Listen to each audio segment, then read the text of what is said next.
Talking to oneself is a habit everyone indulges in. We could no more stop talking to ourselves than we could stop eating and drinking. All that we can do is control the nature and the direction of our inner conversation. Most of us are totally unaware of the fact that our inner conversations are the causes of the circumstances of our life. We are told that as a man thinketh in his heart, so is he. But do we know that man's thinking follows the tracks laid down in his own inner conversations?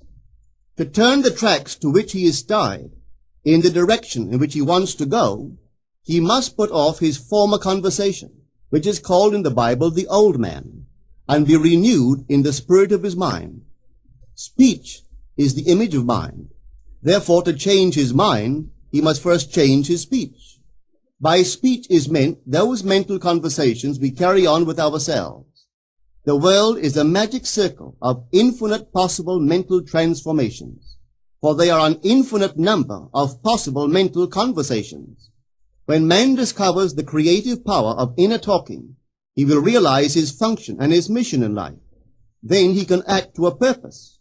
Without such knowledge, he acts unconsciously. Everything is a manifestation of the mental conversations which go on in us without our being aware of them.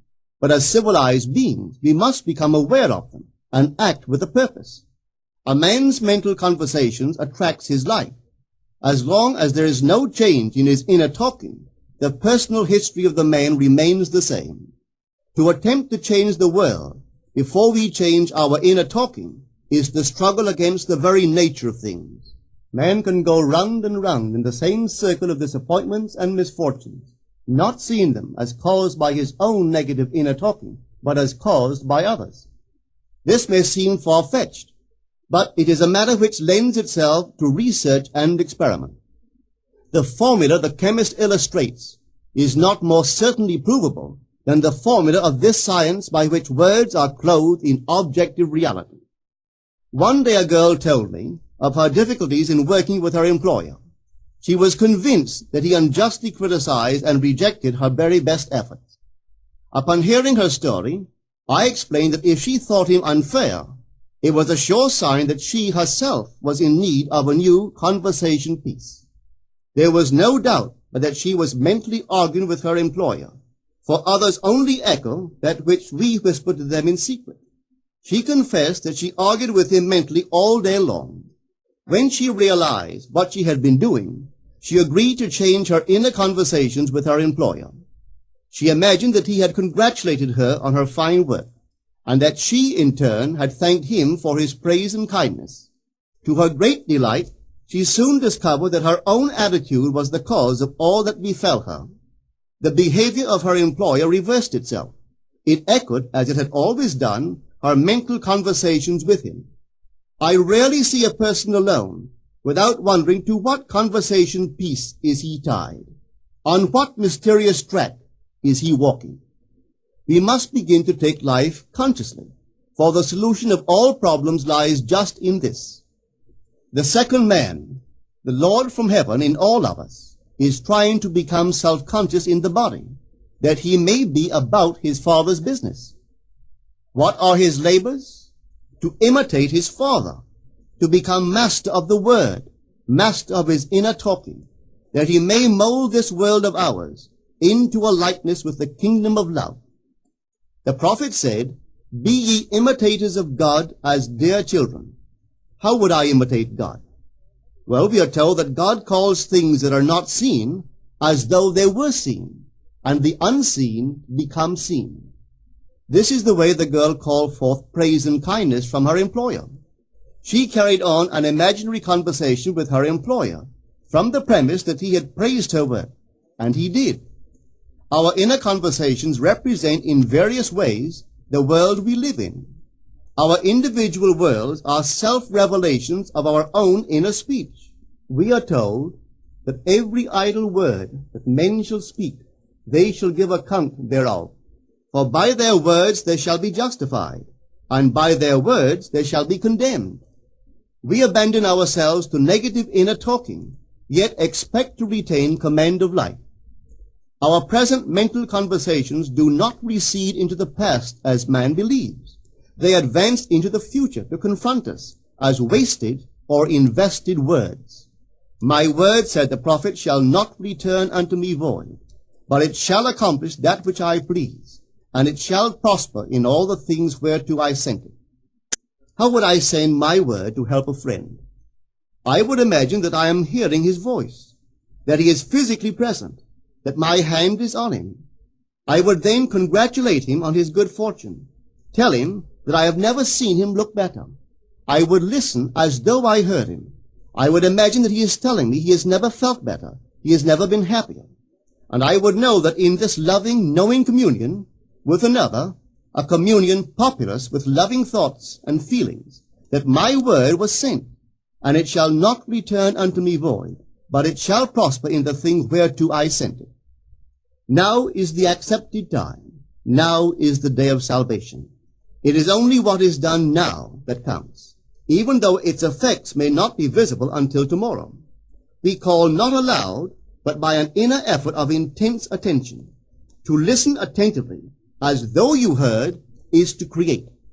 The events and relationships of life are your word made visible. Most of us rob others of their willingness and their ability to be kind and generous by our fixed attitudes towards them. Our attitudes unfold within us in the form of mental conversations. Inner talking from premises of fulfilled desire is the way to consciously create circumstances. Our inner conversations are perpetually outpictured all round us in happenings. Therefore, what we desire to see and hear without, we must see and hear within, for the whole manifested world goes to show us what use we have made of the word. If you practice this art of controlled inner speaking, you too will know what a thrill it is to be able to say, and now I have told you before it come to pass, that when it is come to pass, ye might believe. You will be able to consciously use your imagination to transform and channel the immense creative energies of your inner speech from the mental, emotional level to the physical level. And I do not know what limits, if any, there are to such a process. What is your aim? Does your inner talking match it? It must, you know. If you would realize your aim, or as the prophet asked, can two walk together except they be agreed? And of course the answer is no, they cannot. The two who must agree are your inner conversation and the state desired. That is, what you desire to see and hear without, you must see and hear within. Every stage of man's progress is made by the conscious exercise of his imagination, matching his inner speech to his fulfilled desire. As we control our inner talking, matching it to our fulfilled desires, we can lay aside all other processes.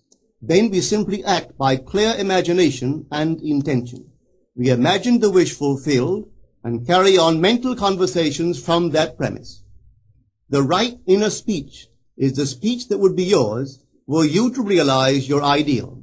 In other words, it is the speech of fulfilled desire. Now you will understand how wise the ancient was when he told us in the Hermetica, there are two gifts which God has bestowed upon man alone, and on no other mortal creature. These two are mind and speech, and the gift of mind and speech is equivalent to that of immortality. If a man uses these two gifts rightly, he will differ in nothing from the immortals. And when he quits his body, mind and speech will be his guides, and by them he will be brought into the troop of the gods and the souls that have attained to bliss. With the gift of mind and speech, you create the conditions and circumstances of life. In the beginning was the Word, and the Word was with God, and the Word was God. The Word, said Hermes, is Son, and mind is Father of the Word. They are not separate one from the other, for life is the union of word and mind. You and your inner talking or word are one. If your mind is one with your inner conversation, then to be transformed in mind is to be transformed in conversation. It was a flash of the deepest insight that taught Paul to write, put off the former conversation, the old man, which is corrupt, and be renewed in the spirit of your mind. Put on the new man. Put on the new man and be renewed in the spirit of your mind, is to change your inner conversation, for speech and mind are one. A change of speech is a change of mind. The prophet Samuel said, "The Lord spake by me, and his word was in my tongue." If the Lord's word was in the prophet's tongue, then the Lord's mouth that uttered the word must be the prophet's mind. For inner conversations originate in the mind and produce little tiny speech movements in the tongue. The prophet is telling us that the mouth of God is the mind of man, that our inner conversations are the word of God, creating life about us as we create it within ourselves. In the Bible you are told that the word is very near to you, in your mouth and in your heart, that you may do it. See, I have set before you this day life and good, death and evil, blessings and cursings. Choose life. The conditions and circumstances of life are not created by some power external to yourself. They are the conditions which result from the exercise of your freedom of choice, your freedom to choose the ideas to which you will respond. Now is the accepted time. This is the day of salvation. Whatsoever things are of good report, think on these things. For your future will be formed by the word of God, which is your present inner talking. You create your future by your inner conversation. The worlds were framed by the word of God, that is, your inner talking. See yonder fields? The sesamum was sesamum, the corn was corn, the silence and the darkness knew. So is a man's fate born. For ends run true to origins. If you would reap success, you must plant success. The idea in your mind, which starts the whole process going, is the idea which you accept as truth. This is a very important point to grasp, for truth depends upon the intensity of imagination, not upon facts. When the girl imagined that her employer was unfair, his behavior confirmed her imagination. When she changed her assumption of him, his behavior reflected the change, proving that an assumption, though false, if persisted in, will harden into fact. The mind always behaves according to the assumption with which it starts. Therefore, to experience success, we must assume that we are successful. We must live wholly on the level of the imagination itself, and it must be consciously and deliberately undertaken. It does not matter if, at the present moment, external facts deny the truth of your assumption. If you persist in your assumption, it will become a fact. Signs follow. They do not precede. To assume a new concept of yourself is to that extent to change your inner talking or word of God, and is therefore putting on the new man. Our inner talking, though unheard by others, is more productive of future conditions than all the audible promises and threats of men. Your ideal is waiting to be incarnated, but unless you yourself offer it human parentage, it is incapable of birth. You must define the person you wish to be, and then assume the feeling of your wish fulfilled, in faith that that assumption will find expression through you. The true test of religion is in its use, but men have made it a thing to defend. It is to you that the words are spoken. Blessed is she that believed, for there shall be an accomplishment of those things which are spoken unto her from the Lord. Test it, try it. Conceive yourself to be one that you want to be, and remain faithful to that conception. For life here is only a training ground for image making. Try it and see if life will not shape itself on the model of your imagination. Everything in the world bears witness of the use or misuse of man's inner talking. Negative inner talking, particularly evil and envious inner talking, are the breeding ground of the future battlefields and penitentiaries of the world. Through habit, man has developed a secret affection for these negative inner conversations. Through them he justifies failure, criticizes his neighbors, gloats over the distress of others, and in general pours out his venom on all. Such misuse of the word perpetuates the violence of the world. The transformation of self requires that we meditate on a given phrase, a phrase which implies that our ideal is realized, and inwardly affirm it over and over and over again until we are inwardly affected by its implication, until we are possessed by it. Hold fast to your noble inner convictions or conversations. Nothing can take them from you but yourself. Nothing can stop them from becoming objective facts. All things are generated out of your imagination by the Word of God, which is your own inner conversation. And every imagination reaps its own words, which it has inwardly spoken. The great secret of success is a controlled inner conversation from premises of fulfilled desire. The only price you pay for success is the giving up of your former conversation, which belongs to the old man, the unsuccessful man. The time is ripe for many of us to take conscious charge in creating heaven on earth, to consciously and voluntarily use our imagination to inwardly hear and say only that which is in harmony with our ideal is actively bringing heaven to earth. Every time we exercise our imagination lovingly on behalf of another, we are literally mediating God to that one. Always use your imagination masterfully, as a participant, not an onlooker. In using your imagination to transform energy from the mental, emotional level to the physical level, extend your senses. Look and imagine that you are seeing what you want to see, that you are hearing what you want to hear, and touching what you want to touch. Become intensely aware of doing so. Give your imaginary state all the tones and feeling of reality. Keep on doing so until you arouse within yourself the mood of accomplishment and the feeling of relief. This is the active, voluntary use of the imagination, as distinguished from the passive, involuntary acceptance of appearances. It is by this active, voluntary use of the imagination that the second man, the Lord from heaven, is awakened in man. Men call imagination a plaything, the dream faculty, but actually it is the very gateway of reality. Imagination is the way to the state desired. It is the truth of the state desired, and the life of that state desired. Could you realize this fully, then would you know that what you do in your imagination is the only important thing.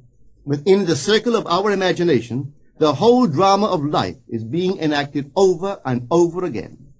Through the bold and active use of the imagination, we can stretch out our hand and touch a friend 10,000 miles away and bring health and wealth to the parched lips of his being. It is the way to everything in the world. How else could we function beyond our fleshly limitations? But imagination demands of us a fuller living of our dreams in the present. Through the portals of the present, the whole of time must pass. Imagine elsewhere as here, and then as now. Try it and see.